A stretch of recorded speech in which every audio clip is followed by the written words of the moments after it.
आज का जो विषय है वो है विजयादशमी। हंसी हंसी प्रियतम ना मिले, नयन बहे निशिवास, दधकत ज्वाला विरह का, जरत मरम उरयास। बंधुओं, दशहरा का शाब्दिक अर्थ है 10 को हरा देना, यानी हमारे अंदर जो 10 दोष दुर्गुण है उसको हरा देना, यानी छोड़ देना। हम सभी आश्विन मास शुक्ल पक्ष 10वीं तिथि को दशहरा उत्सव मनाते हैं, लेकिन बाहरी उत्सव के साथ साथ हमें आंतरिक उत्सव भी जरूरी है।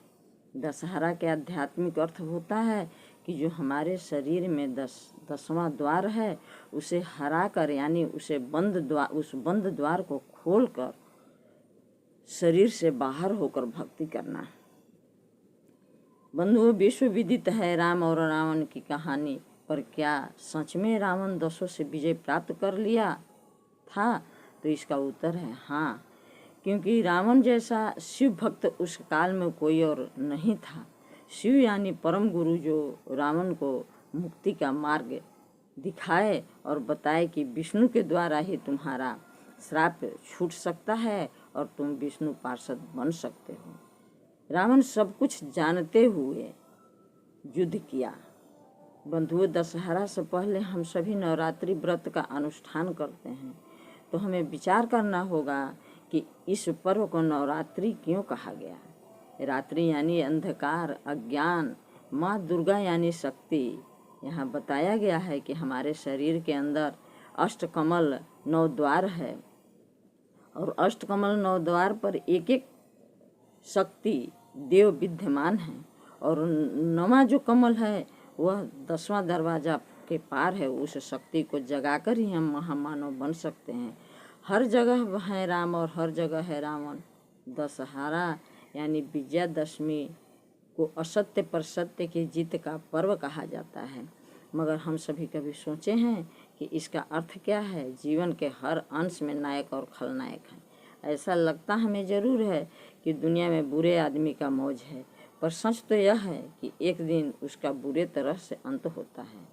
बंधुओं, रामचरितमानस में श्री राम रावण युद्ध से ठीक पहले का प्रसंग पढ़ना ही इसके लिए पर्याप्त है कि वे जीवन की रामलीला के नायक कैसे बने, कैसे संस्कार और स्वभाव उन्हें जीवन के किसी भी युद्ध में विजेता बनाएंगे। युद्ध से पहले विभीषण को बड़ी चिंता हुई कि रावण तो रथ पर सवार है और हमारे राम जी पैदल हैं, यह तो बराबरी का मुकाबला नहीं है। बंधुओं, यह आध्यात्मिक विषय है, आध्यात्मिक पहलू है। ऐसा युद्ध हर मनुष्य के भीतर हमेशा होता रहता है। अब देखिए, राम जी जीतने यानी विजय का मार्ग विभीषण को क्या बता रहे हैं। बंधुओं, असत्य पर सत्य के विजय का रास्ता बहुत सरल है, जबकि हमें कोई वह रास्ता बताने वाला मिल जाए, यानी सद्गुरु मिल जाए।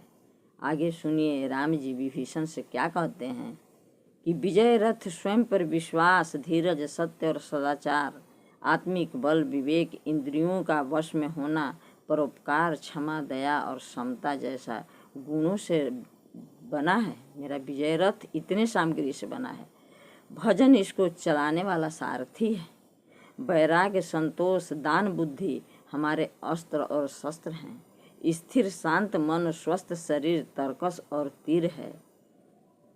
मेरे गुरु का पूजन हर वार को झेलने वाला अभेद कवच है। गुरु का पूजन हर वार को झेलने वाला अभेद कवच है।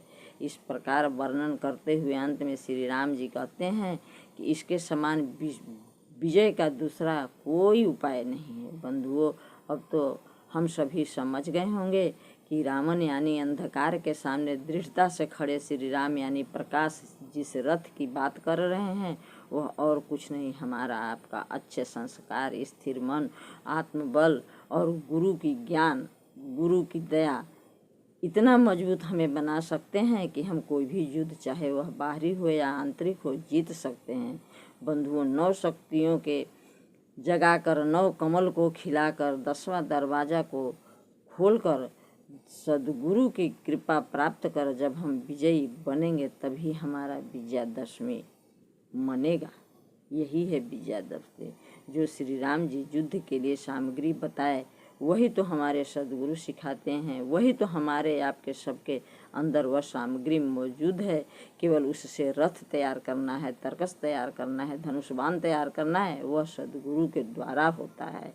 मेरे स्वामी जी क्या कहते हैं स्वरवेद में, ये प्रभु शक्ति प्रदान कर, षोडश कला संहार, मन माया के युद्ध में विजयी होए हमार। बोलिए सद्गुरुदेव की जय।